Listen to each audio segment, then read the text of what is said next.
नमस्कार दोस्तों, आपका एसएसएस इंस्टीट्यूट ऑफ एजुकेशन में आपका स्वागत है। आज हम लोग पढ़ेंगे ट्रिग्नोमेट्री के बारे में। ट्रिग्नोमेट्री ट्राइगोनोमेट्री,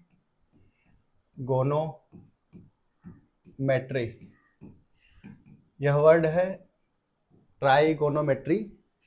एक छात्र जब क्लास 6, 7, 8, 9, 10 में होता है, जब क्लास 6, 7, 8 में होता है तो उसको ABCD मैथ में आते हुए दिखता है कि अब तो ABCD पता नहीं कहाँ से मैथ में पढ़ना पड़ेगा। एक ये दुविधा होती है बच्चों में।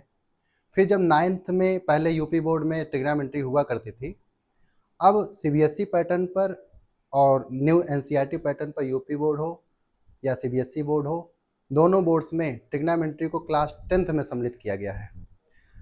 ट्रिग्नोमेट्री बहुत सारे बच्चों के लिए एकदम न्यू विषय है, एकदम नया सब्जेक्ट होता है मैथ में, और इस विषय को लेकर के बहुत ज़्यादा दुविधा हो रहती है बच्चों में।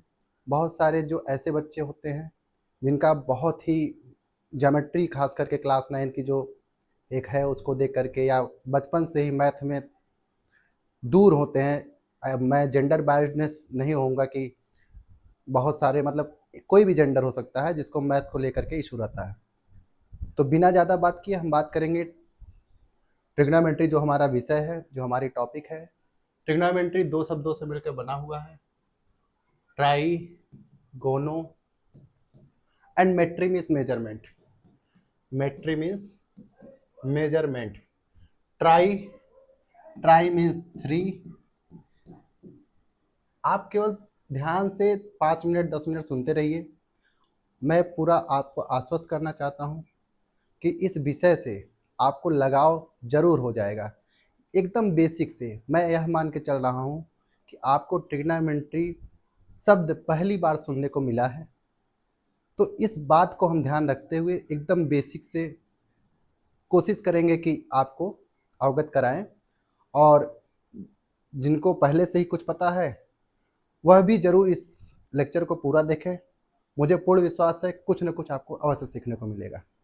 तो प्यारे बच्चों, हम लोग ट्रिग्नोमेट्री के बारे में बात कर रहे हैं। ट्रिग्नोमेट्री 3 शब्द ट्राई, गोनो और मेट्री से मिलकर बना हुआ है। ट्राई मीन्स है 3, गोनो मीन्स है एंगल, और मेट्री मीन्स है मेजरमेंट। मेजरमेंट। ट्राई मतलब 3, गोनो मीन्स एंगल, मेट्री मीन्स मेजरमेंट। एकदम आराम से आप एक नोटबुक लेंगे, नोट्स बनाएंगे। मेरा मानना है अगर आप इसको आप लिख लेंगे तो बोर्ड एग्जाम में, क्लास 10th CBSE बोर्ड के एग्जाम पैटर्न पर हम बात करें तो जो ट्रिग्नोमेट्री है और एप्लीकेशंस ऑफ ट्रिग्नोमेट्री, ये 2 चैप्टर्स हैं, इन दोनों से जो आपका ब्लूप्रिंट है, जो हमारे शिक्षक बंधु देख रहे हैं इस वीडियो को, शिक्षक बंधु भी ये जाने कि किसी भी विषय को पढ़ाने से पहले उस बच्चों को अगर हम उसके उद्देश्य से परिचित करा दें।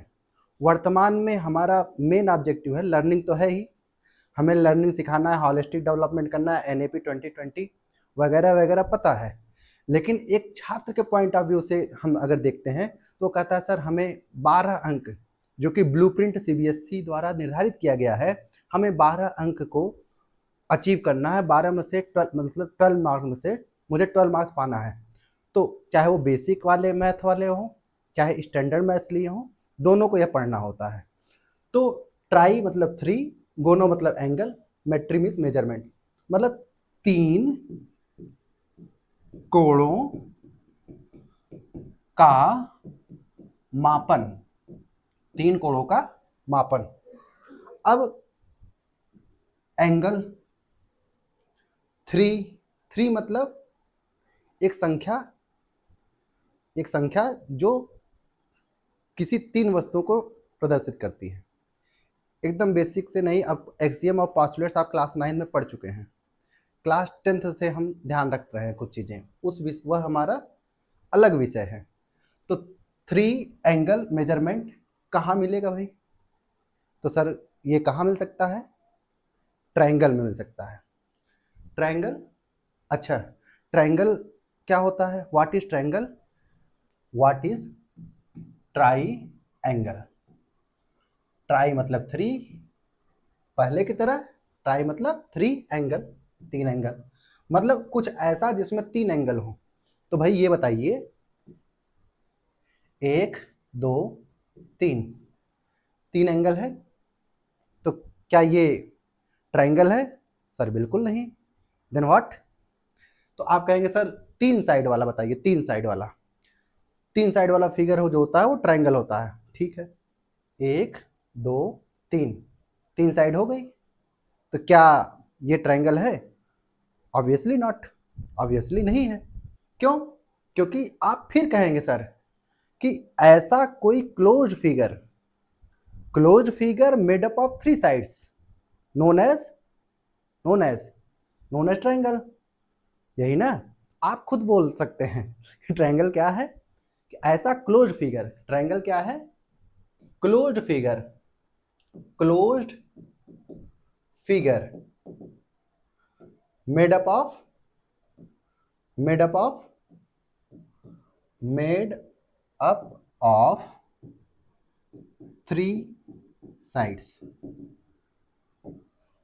हम यहाँ लर्निंग के लिए रुके हैं भाई, ठीक है? ये नहीं कि व्यूज लेना है, आपको केवल गुमराह करना है, साथियों सब्सक्राइब करो, लाइक करो, this is not my way. आप आराम से एक एक चीज़ को लिखते जाएं, प्रॉपर नोट्स बनाएं। किसी दिन हम नोट्स मेकिंग पर चर्चा करेंगे, आज हमारा यह विषय नहीं है, तो हम लोग प्रोसीड करते हैं। अभी तक हम लोगों ने दो तीन चीज़ें सीखी हैं, सम अप करिए।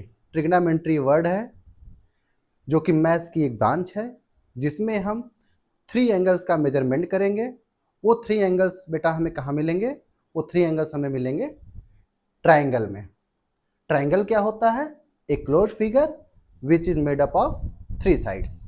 क्लोज फिगर बंद होना चाहिए, जरूरी है, ये नहीं कि ओपन है। ये देखिए मैंने अभी एक बना कर दिखाया आपको, ये आपको हम दूसरे कलर से दिखा दें।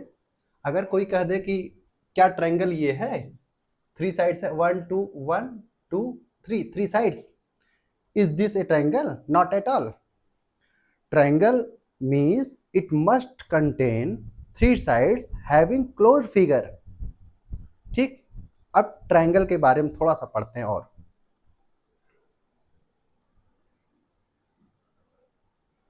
ठीक है, देखिए ट्रायंगल, ट्राई एंगल, तीन एंगल। एंगल के बारे में आप जानते हैं, टू साइड्स के बीच में जो टेंजेंट बनता है। सर टेंजेंट वर्ड क्या होता है? टेंजेंट वर्ड क्या होता है? झुकाव हिंदी में कहते हैं, झुकाव, बेंड जो करते हैं, मैथ में टेंजेंट कहते हैं, मैथमेटिक्स सब्जेक्ट में हमारे यहाँ टेंजेंट कहते हैं। देखिए एक और आपको बड़ी अच्छी बात बताना चाहेंगे कि हर सब्जेक्ट की एक लैंग्वेज है। जिस भाषा को हम अपने घर पे प्रयोग कर रहे हैं, क्या हम उस भाषा का प्रयोग ऑफिशियली कर सकते हैं? नहीं ना, ऑब्वियसली नहीं। जैसे हम जानते हैं कि H2O है वाटर, वाटर,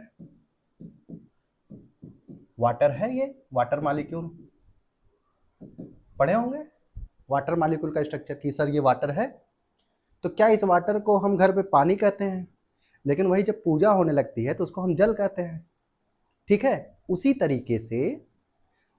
तरीके सेम पैटर्न पर जब हम फिजिक्स पढ़ते हैं तो नंबर्स को, यही नंबर्स, एक वर्ड देखिए, नंबर्स को आप बहुत ज़्यादा सुने होंगे, नंबर्स को हम लोग फिजिक्स में मैग्नीट्यूड बोल देते हैं, और अपने मैथ में न्यूमरल्स बोल देते हैं, न्यूमरल्स, न्यूमरल्स वर्ड सुने होंगे। फिर न्यूमरल्स का नोटेशन भी होता है, जो लिखते हैं हम लोग, जिस तरीके से रिप्रेजेंट करके लिखते हैं नंबर, वो नोटेशन होता है। इसका मतलब ये है कि हर सब्जेक्ट का एक लैंग्वेज है। We have a proper way of representing particular thing in a particular manner, that is there is a specific way of everything we need to express particular thing in that particular manner in all condition. Okay, तो triangle भी हमें पढ़ना है। तो triangle क्या है? अभी हमने बताया कि ट्रायंगल में क्लोज्ड फिगर है, closed figure made up of 3 line segment. ये पढ़े हैं हम लोग। अब ये ट्रायंगल कितने टाइप का होता है? ट्रायंगल्स कितने टाइप के होते हैं? तो sir on the basis of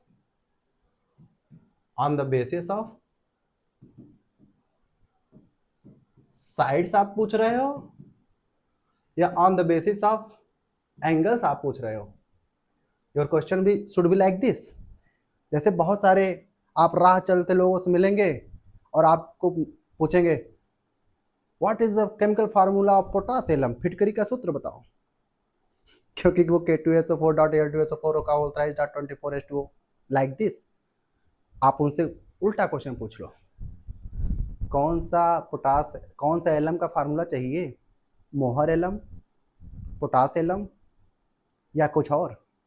अब वो तब हल्के पढ़े लिखे लोग आपसे दूरी बनाने लगेंगे, कहेंगे ये तो एलम में भी कई टाइप का जानता है ना।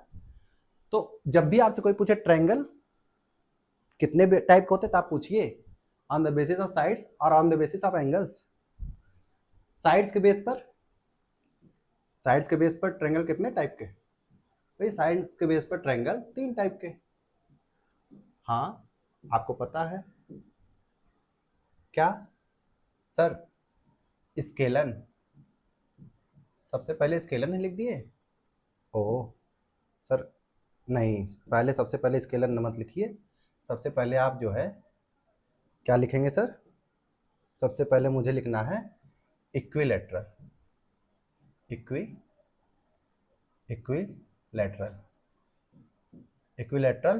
ट्रायंगल। ये देखो सिंबल है ट्रायंगल का, दिस इज सिंपल। फिर आइसोसेलस ट्रायंगल, फिर आपका स्केलन ट्रायंगल। आपको पता है ज्योमेट्री तो मैं पढ़ा नहीं रहा हूँ, फिर भी आपको मैं बता रहा हूँ इक्विलैटरल ट्रायंगल जिसमें सभी साइड्स इक्वल होती हैं, all angles are 60 degree, √3/4 a square इसका एरिया होता है। आइसोसेलस ट्रायंगल जिसमें इसकी 2 साइड्स इक्वल होती हैं, तीसरी साइड डिफरेंट होती है और इसमें 2 एंगल इसके 2 एंगल इक्वल होते हैं, ठीक है। और तीसरा स्केलन जिसमें तीनों साइड्स डिफरेंट होती हैं और हीरोज फार्मूला क्लास 9 में हमने पढ़ा है एरिया निकालने के लिए, ठीक है। एंगल के बेस पर अगर देखें, एंगल के बेस पर 3 टाइप के आपके ट्रायंगल्स हैं। आपको पता है एक्यूट एंगल ट्रायंगल,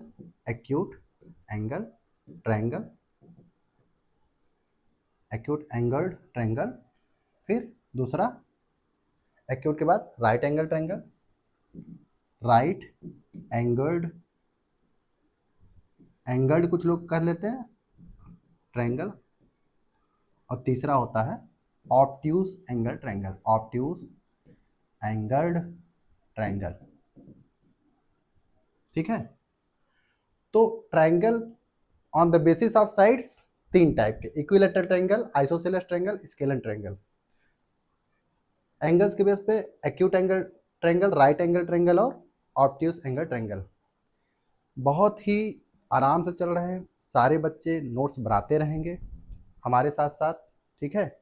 बहुत ही बेसिक है, आपको बेसिक इसलिए लग रहा है कि मैंने अपना वह वे ही रखा है पढ़ाने का, ताकि आपको लगे कि कुछ भी सर नया नहीं पढ़ा रहे हैं, सब एकदम जो हमें पता है वही पढ़ा रहे हैं। और सच में मैं वही पढ़ा रहा हूँ, कोई किसी को पढ़ा ही नहीं सकता। मैं तो आपको वह केवल माध्यम बन रहा हूँ आपके, जो कि आपको आता है उस चीज़ से केवल परिचय करा रहा हूँ। इतनी चीज़ें पता है हमारे लिए।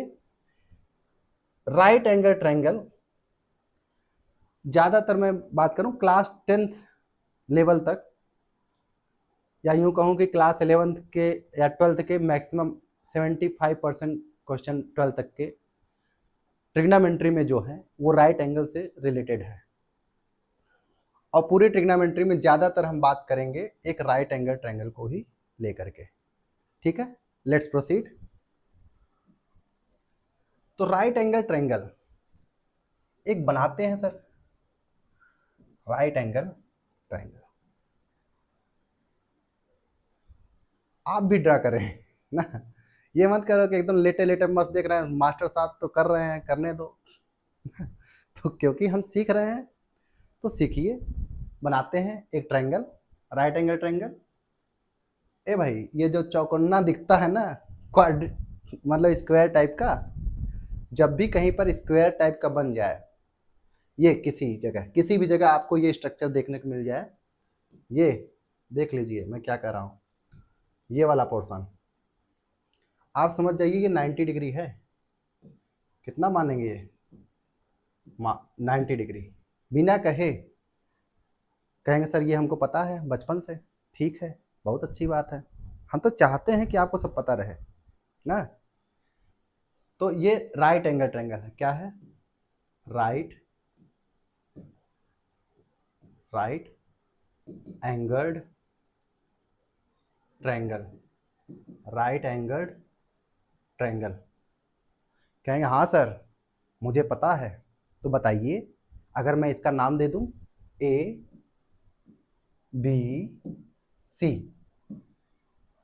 Triangle ABC. हाँ सर, इसमें कौन सी बड़ी बात है? ट्रायंगल एबीसी बचपन से पढ़ते आ रहा हूं सर। अच्छा, तो बताइए इसमें हाइपोटेनस कौन सी साइड है? आप कमेंट भी कर सकते हैं, बताइए हाइपोटेनस कौन सी साइड है। सर कहेंगे ये कर दी ना छोटी बात सर आपने, इतना आपको नहीं पता। हाँ तो बताइए, एसी हाइपोटेनस है। बिल्कुल है सर, मैं आपकी बात मान लिया भाई, आप जो कहें वही सत्य है ना, आप लोग जो कहें वही सत्य है, क्योंकि एनईपी भी कहती है कि छात्र ही सब कुछ है। हमारे तमाम जीन पियाजे वगैरह सब बोले, जीन पियाजे साहब ने कहा कि बच्चा नन्हा वैज्ञानिक होता है, childrens are a little scientist, childrens are little scientist. तो सही बात है, जब इतने विद्वान लोगों ने कहा हम भी मानते हैं ना। तो ये हाइपोटेनस है। तो आप बताइए सर, इस ट्रायंगल एबीसी में सर परपेंडिकुलर क्या है? बताइए, क्यों बताइए भाई, परपेंडिकुलर क्या है? सर ए बी, सर क्या परपेंडिकुलर है? ए बी परपेंडिकुलर नहीं भाई, पर अरे सर आप तो गलत बता रहे हैं, परपेंडिकुलर ए बी है सर, परपेंडिकुलर ए बी है। अच्छा, तो जितने लोग कह रहे हैं परपेंडिकुलर ए बी है सर इस ट्रायंगल में, दे आर रॉन्ग, वो सब गलत हैं। ठीक है सर, कैसे गलत हूँ? तो जब तक बेटा आपको यह ना कहा जाए कि इस पर्टिकुलर एंगल के लिए आपको बताना है परपेंडिकुलर, तब तक आप नहीं बता सकते। कहें सर ये क्या बात है? यही बात है कि एंगल ए के लिए अगर मैं पूछ रहा हूं कि परपेंडिकुलर बताओ, तब यह मेरा वाजिब क्वेश्चन है, तब तो मेरा ये क्वेश्चन ही सही है, इसके पहले मेरा क्वेश्चन ही सही नहीं था। अब वाजिब क्वेश्चन है, now it is the correct question, you need to proceed your answer in front of me by the way of comment or any way, that which is the perpendicular for the angle A. Now you can answer particular question, क्योंकि अब question सही है। तो angle A के लिए perpendicular BC होगा, जिस angle के लिए पूछा जाएगा उसी एंगल के सामने वाली साइड परपेंडिकुलर कंसीडर की जाती है। फिर सुनिए, किसी भी एंगल में, ट्रायंगल में, सॉरी, किसी भी ट्रायंगल में, खास करके अगर हम राइट एंगल ट्रायंगल की बात करें, तो आपका जो 90 डिग्री बन रहा है, कहेंगे सर इस एंगल के लिए पूछ लेगा तो मैं ये बोल दूंगा परपेंडिकुलर, आपके कहने का मतलब ये हुआ? नहीं भाई, क्योंकि सबसे बड़ा एंगल के सामने सबसे बड़ी साइड होती है, और किसी भी ट्रायंगल की जो सबसे बड़ी साइड होती है वो हाइपोटेनस होती है। इसको एकदम दिमाग में बैठा लीजिए। उसके अलावा जो दो एंगल्स बचते हैं, जैसे एंगल ए और एंगल सी, ये दोनों एंगल हुए ना, एंगल ए बचा और एंगल सी, ये दोनों एंगल आप देख रहे हैं। तो अगर मैं पूछूं एंगल ए के लिए परपेंडिकुलर बताओ, तो आप कहेंगे सर बीसी। अगर कोई महानुभाव आपसे आए और पूछें कि सर ये एंगल सी के लिए आप बताइए परपेंडिकुलर, अगर आपसे कोई पूछे कि एंगल सी के लिए परपेंडिकुलर क्या होगा, तो आप कहेंगे सर एंगल सी के लिए परपेंडिकुलर ए बी होगा। परपेंडिकुलर क्या होगा? परपेंडिकुलर ए बी होगा सर, ए बी, ठीक है। और एंगल सी के लिए परपेंडिकुलर क्या होगा? एंगल सी के लिए परपेंडिकुलर ए बी हो गया। और अगर मैं पूछूं कि एंगल ए के लिए परपेंडिकुलर क्या होगा, एंगल ए के लिए परपेंडिकुलर बी सी होगा। तो एंगल सी के लिए परपेंडिकुलर ये है और बेस ये है, ठीक है। इसी डायग्राम में मैं दूसरा कलर यूज कर रहा हूँ। मान लीजिए कोई एक कलर चूज कर लिया है। ये एंगल, मान लीजिए एंगल ए के लिए अगर पूछा जाए,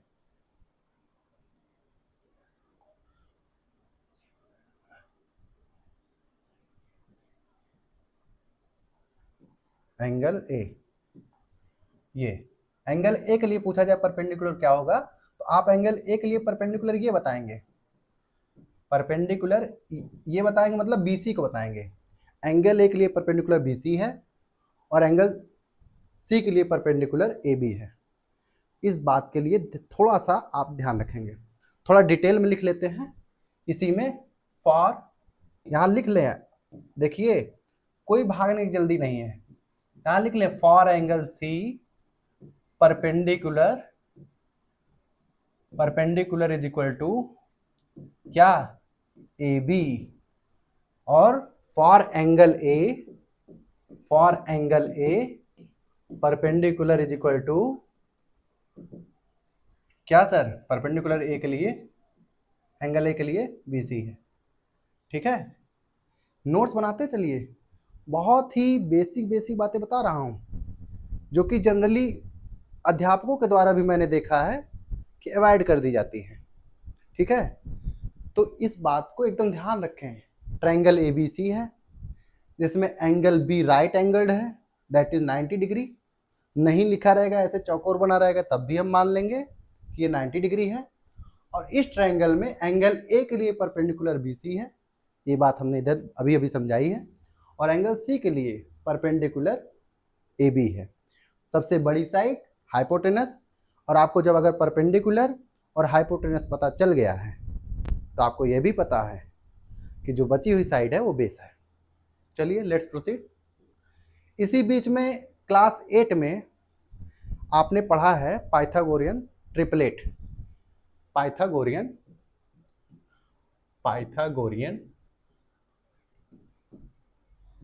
ट्रिपलेट क्लास 8 में पढ़े थे।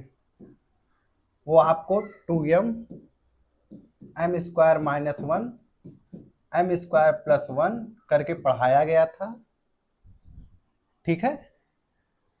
इसका हमको अभी यहाँ पर कोई ज़रूरत नहीं है, ठीक है, इसकी हमें कोई ज़रूरत नहीं है। लेकिन तब सर क्यों इसका चर्चा क्यों की है sir? Why I have introduced this, क्योंकि आपको एक चीज़ बताना था मुझे, वह है Pythagoras theorem,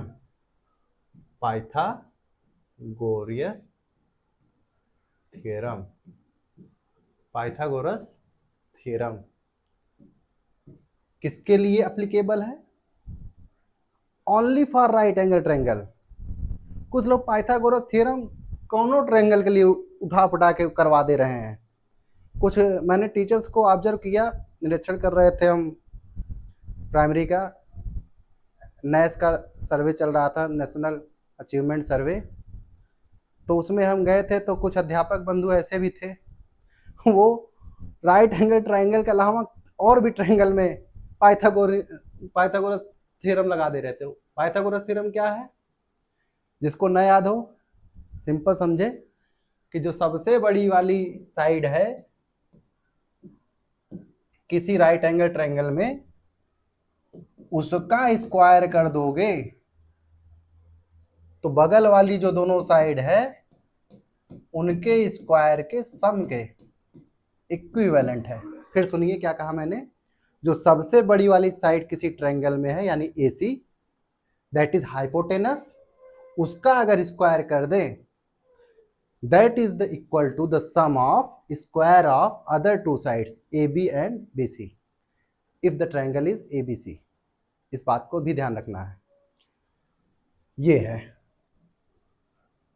this is very generalized form of Pythagoras theorem, very generalized form of Pythagoras theorem.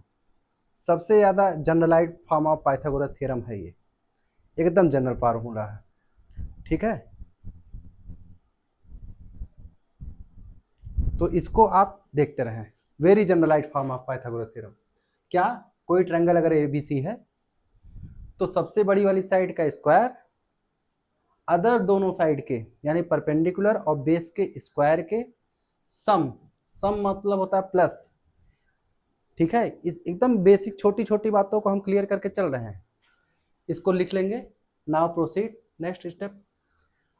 हाँ, कुछ लोग धैर्य बनाए रखें, ट्रिग्नोमेट्री सब्जेक्ट को ही हम पढ़ा रहे हैं। आपको अभी तक सब मजा आ रहा होगा कि हाँ सर अभी तक सारी चीजें जो बता रहे हैं सब आ रही हैं, मुझे आनी भी चाहिए, यह आपसे एक्सपेक्टेड भी है। हाँ, लेकिन आप लिखना ना भूलें, सो ना जाएं कि अरे सर ये सब मुझे पता है मैं नहीं लिखूंगा, आप तो सब मुझे बता रहे हैं, ये तो मुझे पता है तो फिर से लिख लो। ऐसा तो है नहीं रात को निकलेगा सांप बन करके मैं काट लूंगा सर आपको, मैं काट लूंगा तुमने मुझे क्यों पढ़ा, ऐसा कुछ नहीं होने वाला है, ठीक है। चलिए देखते हैं आगे। आपने राइट एंगल पढ़ा, अगर मान लो एक ट्रायंगल है एबीसी, एबीसी बार बार मैं ले रहा हूं, ठीक है। अब कोई एक अनजान व्यक्ति आया, कहा भैया हमें सी के घर जाना है ट्रायंगल में, ए बी सी तीन जने पड़ोसी हैं, ठीक है, तीन जने पड़ोसी हैं, मतलब there are three people who are neighbour not adjacent neighbour. Adjacent neighbour क्या होता है, क्योंकि एडजेसेंट एंगल की भी बात होती है। एडजेसेंट एंगल, एडजेसेंट नेबर मतलब घर के जो सटा हुआ व्यक्ति है, घर आपके घर से जिसका घर सटा हुआ है, वो वाला जो व्यक्ति है, उस घर में रहने वाले जो लोग हैं आपके एडजेसेंट नेबर हैं। तो यहाँ ए बी सी, बी के एडजेसेंट सी हैं, सी के एडजेसेंट बी हैं, सी के एडजेसेंट ए भी माना जाएगा, ए के एडजेसेंट बी है, बी के एडजेसेंट ए है, मतलब जो लगभग एकदम सटा हुआ, जैसे घर के बगल में आपका जो मकान है, उस मकान से जो सटा हुआ है मकान है बगल में, वो आपका एडजेसेंट नेबर कहा जाता है।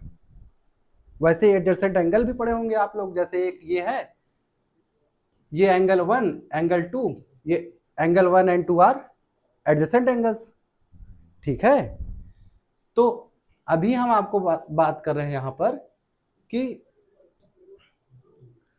एक ट्रायंगल है एबीसी, अगर मैं कहूँ ए भाई एंगल सी आप बताओ कि आपका घर कहाँ है, अगर कोई बाहरी आए और यहाँ टहलते टहलते आए और यहाँ से पूछे भाई एंगल सी आपका घर कहाँ है, क्या एंगल सी से पूछ ले तो भैया एंगल सी से पूछे हैं क्यों, जब एंगल सी के पास ही जाना तो एंगल सी से नहीं मिल पूछ लेंगे, जान जाएंगे, उनसे मिल लेंगे, तो पूछेंगे किससे, इस वाली साइड से पूछेंगे। Sorry let me draw again. हाँ, ये जैसे एंगल सी है तो हम अगर एंगल सी के बारे में मुझे पूछना है तो उसके पड़ोसियों से, ये दोनों लाइनें हैं इनसे पूछेंगे। अगर एंगल सी से के बारे में हमें जानकारी लेनी है तो मैं पूछूंगा भैया इस वाली साइड से, एसी से पूछूंगा या बीसी से पूछूंगा, एसी और बीसी से ही पूछ सकता हूं, यानी एसी लाइन जो है और बीसी लाइन जो है, इन्हीं दोनों से हमको सी के बारे में जानकारी मिल सकती है, क्योंकि जो सबसे नजदीक में वो ज्यादा बेहतर जानकारी देगा। जानकारी तो ए भी दे सकता है कि हाँ सी का घर यहाँ है, तो जानकारी तो कोई भी दे सकता है, ठीक है। लेकिन जो आपके घर के नजदीक है एकदम, जैसे सी के बगल में एसी और बीसी लाइनें जो हैं, क्योंकि एंगल सी को भी एसी और बीसी ही तो बना रही हैं, दो लाइनों के ही टेंजेंट कटाव को ही तो एंगल कहते हैं। अभी हमने पढ़ा इसके पीछे एंगल की बात हो रही ना, झुकाव, उसके पहले बात कर चुके हैं। तो एसी अगर नहीं समझ में आए फिर से एक बार देखना, इसीलिए मैं बहुत ही सहज लहजे में बता रहा हूँ। आपको लग रहा होगा कि बहुत अच्छे से स्मूथ चल रहा है, हाँ स्मूथ चल रहा है, लर्निंग होती है। अगर आपको थोड़ा सा लग जाए कि नहीं छूट गया, क्योंकि आप उस समय ध्यान से नहीं सुन रहे होंगे, तो ध्यान से सुनिए और नोट्स बनाते जाइए, यही रिक्वेस्ट है, मैं बार बार कर रहा हूँ, नोट्स बनाते जाइए और ज्यों ही लेक्चर एंड हो आप अपने नोट्स को रिवाइज कर लीजिए, फिर भूल जाए तो बताइएगा। तो अगर एंगल सी के बारे में अगर मुझे जानकारी लेनी है तो मैं AC साइड से और BC साइड से बात करूंगा। तो यानी AC और BC ही रिलेशन, कोई रिलेशन बताएंगे और एंगल सी के बारे में जानकारी देंगे। अच्छा, ऐसे ही एंगल बी के बारे में अगर मुझे जानकारी लेनी है, अच्छा कोई AC से पहले पूछ सकता है, कोई BC से बाद में पूछ सकता है, कोई BC से पहले मिल जाए, AC से बाद में मिले, ठीक है। ऐसे एंगल ए के बारे में अगर हमको जानकारी लेनी है, इस एंगल के बारे में, एंगल ए के बारे में जानकारी लेनी है तो मैं चाहे तो AB से कोई पहले पूछ लेगा, या तो AC से बाद में पूछेगा, या AC से कोई पहले पूछ लेगा, AB से बाद में पूछेगा। ये भी कुछ ना कुछ रिलेट कर सकते हैं जो बताएंगे एंगल ए के बारे में। आप कहेंगे सर ऐसे ही एंगल बी के बारे में भी हो सकता है। बिल्कुल, एंगल बी के बारे में कोई जानकारी लेगा तो BC से कोई पूछ सकता है, या AB से पूछ सकता है, या AB से कोई पहले पूछ लेगा, BC से बाद में पूछेगा, ये भी रिलेट कर सकता है। तो पूछने का तरीका भी डिपेंड करता है कि पहले हम इनसे पूछें कि इनसे पूछें। तो कुल मिला के आप अभी तक देखे होंगे कि 6 कंडीशन बन रही है, 1 2 3 4 5 6 तरीके से किसी एक पर्टिकुलर ट्रायंगल के बारे में हम जानकारी जुटा रहे हैं। तो ट्रिग्नोमेट्री में जो मैथमेटिशियन लोग थे उन्होंने कहा कि ऐसा है, इन सब जो आप तरीका बता रहे हैं पूछने पाछने वाला, इन सब का मैंने एक स्पेसिफिक नाम दिया है। हमने कहा अच्छा बताइए। तो हम पढ़ रहे थे, तो हम लोग पढ़ ही रहे हैं वैसे। तो इसमें क्या बताया गया कि जो नाम है, जो अभी 6 कंडीशन बताया था ना, 6 रिलेशन बता रहे थे, इनका नाम दिया, क्या क्या नाम दिया गया है। 6 रिलेशन है तो 6 नाम होंगे सर। हाँ बिल्कुल सही कर रहे हैं आप। एक का नाम है साइन, SINE, साइन, ठीक है। एक का नाम है कोसाइन, एक का नाम है टेंजेंट,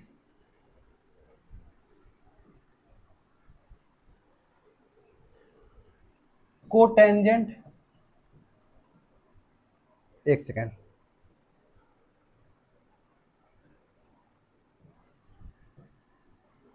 हाँ एक का नाम है कोटेंजेंट, एक एक का नाम है कोसेकेंड, एक का नाम है सेकेंड, ठीक है। क्या क्या नाम है? Sine, cosine, tangent, cosecant, secant, cotangent. एकदम बेसिक तरीके। यहाँ से MCQ 1 नंबर का कभी कभी आ जाता है बोर्ड एग्जाम में या बड़े एग्जाम्स में। किसी भी एग्जाम में अगर ट्रिग्नोमेट्री आ रही है और जिसको बिल्कुल भी ट्रिग्नोमेट्री नहीं आती, I must say watch complete lecture. बहुत ही बेसिक से मैंने बताया है, एकदम बोलचाल की भाषा में समझिए। तो वो 6 रिलेशनशिप जो अभी हमने देखे, उनका ट्रिग्नोमेट्री में स्पेसिफिक नाम दिए गए। अभी एकदम याद करने की ज़रूरत नहीं, कुछ भी नहीं याद करना है, बस आप केवल सुनते जाएं और लिखते जाएं। जैसे अब ये देखे होंगे साइन, देखिए साइन, तो भैया जैसे किसी का नाम, जैसे आपका स्कूल का नाम कुछ होगा या किसी व्यक्ति का, समवन, लेट एज्यूम समवन, उसका नाम घर का कुछ है, स्कूल का कुछ है, उसके दोस्त उसका नाम कुछ और रखे हैं ना। तो इन द सेम मैनरिज्म इसका नाम तो साइन है, SINE। हम लोग इसको प्यार से पढ़ते पूरा है लेकिन पढ़ते हैं साइन। वैसे तो सिन लिखा है, वैसे तो सिन मतलब पाप, जो तुम लोग चीटिंग मार के करते हो। नहीं मारते? अच्छी बात है, नहीं मारना चाहिए। साइन को सिन नहीं, साइन को साइन। इसको भी, इसका भी निकनेम है कॉस। टेंजेंट, टेंजेंट पूरा नहीं बोलते हैं, शार्ट में बोलते हैं टैन। कोई हिंदी मीडियम वाला होगा जो नया नया इंग्लिश सीख रहा होगा कहेगा सर टन लिखा, नहीं टैन, ठीक है। ऐसे ही कोसेकेंड, शार्ट में कोसेक, सबका निक नेम आजकल चल रहा है, कैटरीना कैफ कैट कही जाती हैं, ठीक है। वैसे ही सेकेंड सेक, कोटेंजेंट को शार्ट में कॉट बोला जाता है। तो फिर से सुनिए, 6 relationships, sine, cos, tan, cot, sec, cosec, ये 6 कंडीशंस हैं, 6 रिलेशनशिप। नाम बस आप पहली बार सुन रहे हैं, क्यों सुनते रहिए, नाम से परिचित हो। क्या? Sign, cos, tan, cot, sec, cosec. क्या बिना सिर वाला आदमी अच्छा लगता है?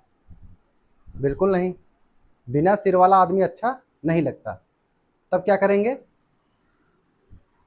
क्या करेंगे? सर एक आदमी है।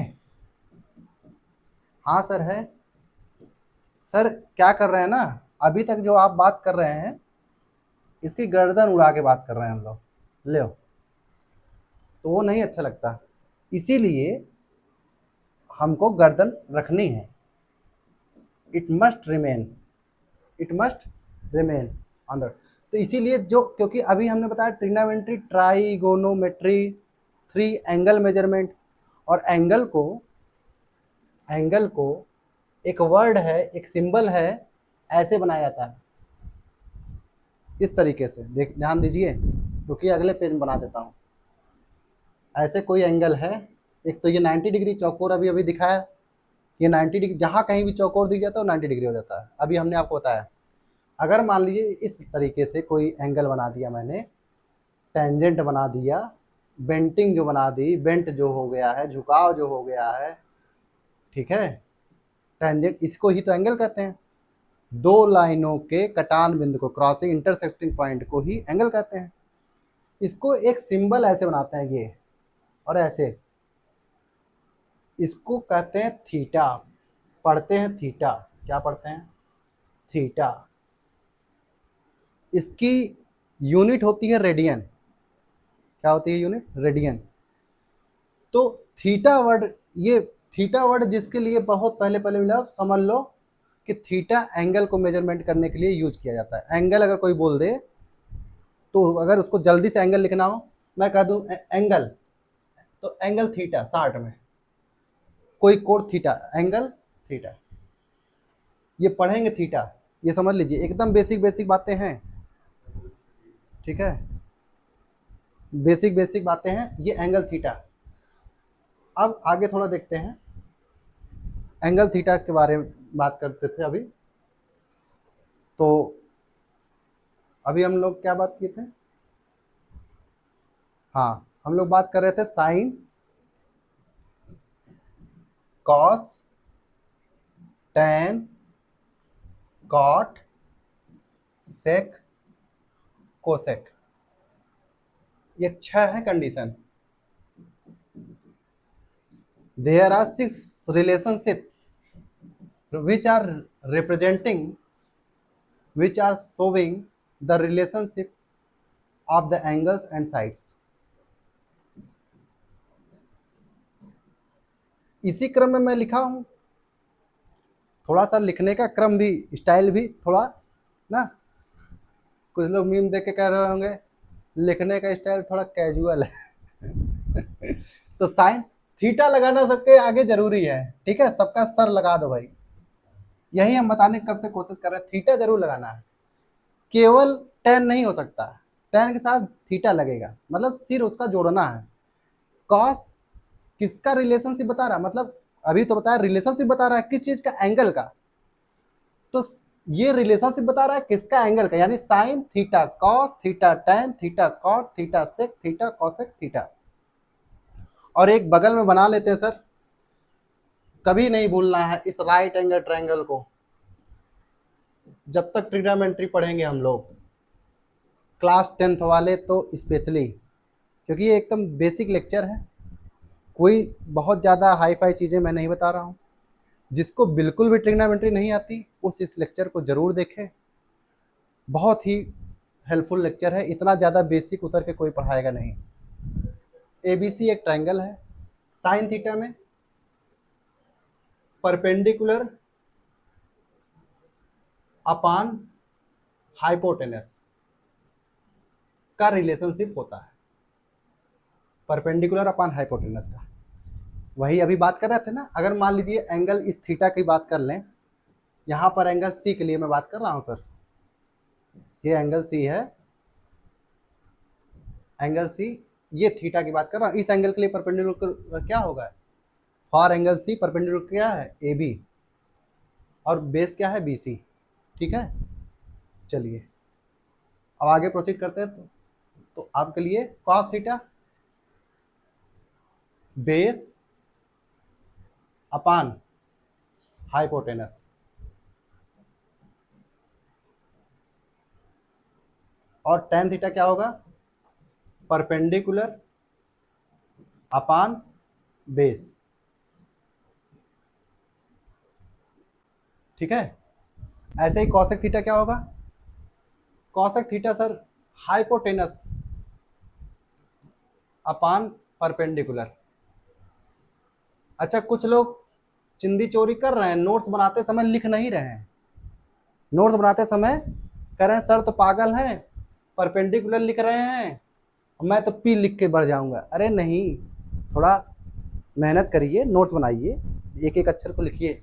Sign theta is equal to perpendicular upon hypotenuse पूरा लिखिए, cos theta is equal to base upon hypotenuse, tan theta is equal to perpendicular upon base, cosec theta is equal to hypotenuse upon perpendicular, sec theta is equal to hypotenuse upon base, hypotenuse upon base, cot theta is equal to base upon perpendicular, base upon perpendicular. ये 6 relationship हैं, और आपको जान के बड़ी खुशी होगी कि अभी तक हमने ट्रिग्नोमेट्री के पहले स्टेप को प्रोसीड कर लिया है, पहले स्टेप की चढ़ाई कर ली है, और हम लोगों ने ट्रिग्नोमेट्री में कुछ एक्चुअल जो ट्रिग्नोमेट्री है उसका कुछ कुछ बेसिक सीख लिया है। देखिए उसमें पहला फार्मूला, ये आपका ये पहला फार्मूला तैयार हो गया। सर इसको याद कैसे करें, सबसे तो इम्पोर्टेंट यही है, याद भी तो करना है। तो एक ट्रिक है, एक ट्रिक है, उसको लिख लेंगे। ट्रिक क्या है,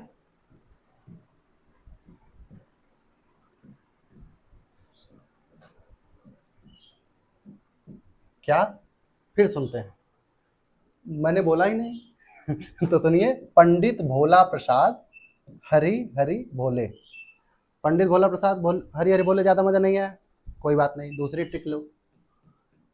दूसरी ट्रिक ये है, और इस पर पक्का मजा आएगा आपको, पाकिस्तान भूखा प्यासा, हिंदुस्तान हरा भरा, पाकिस्तान भूखा प्यासा, पाकिस्तान भूखा प्यासा, हिंदुस्तान हरा भरा, ये ट्रिक है। सर ये कैसे, तो पी से परपेंडिकुलर अपान हाइपोटेनस, बी से बेस अपान हाइपोटेनस, और फिर परपेंडिकुलर अपान बेस, तो 3 टर्म है। तो सर ऊपर उल्टा सीधा भी कर सकते हैं क्या, हाँ सर कर सकते हैं। ठीक, क्या कर सकते हैं, पहला साइन थीटा को जस्टिफाई करता है।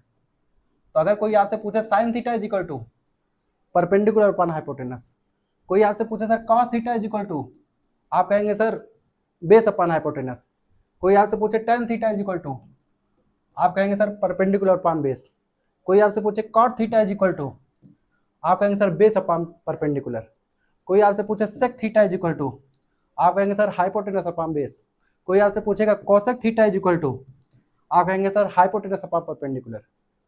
समझिए बातों को, क्या, पाकिस्तान भूखा प्यासा, हिंदुस्तान हरा भरा, दिस इज ट्रिक। कुछ लोग पंडित भोला प्रसाद हरि हरि बोले के हिसाब से याद करेंगे, कुछ लोग पाकिस्तान भूखा प्यासा, हिंदुस्तान हरा भरा के नाम से सीखेंगे। ठीक है, तो अगर अब इसको थोड़ा सा लिख लेते हैं, लिखे हैं आप लोग, आपने क्या क्या लिखा है बस 1 सेकंड में सम अप करते हैं, इसका सेकंड पार्ट भी आपको जल्दी ही मिलेगा। देखते हैं, 1 सेकंड केवल आप मुश्किल से 10 सेकंड लिखिए, नहीं तो आप कहेंगे सर 1 सेकंड तो हो गया। Perpendicular upon hypotenuse, cos theta is equal to base upon hypotenuse, tan theta is equal to perpendicular upon base, cot theta is equal to base upon perpendicular, sec theta is equal to hypotenuse upon base, और एक last cosec theta is equal to hypotenuse upon perpendicular, मतलब कि जब sine cos tan को पढ़ेंगे तो direct perpendicular upon hypotenuse, base upon hypotenuse, perpendicular upon base. लेकिन जब कॉट थीटा सेक थीटा और कॉसेक थीटा की बात करेंगे तो इसको रिवर्स कर देंगे। ठीक है, जल्दी ही मिलते हैं नेक्स्ट लेक्चर में। Thank you.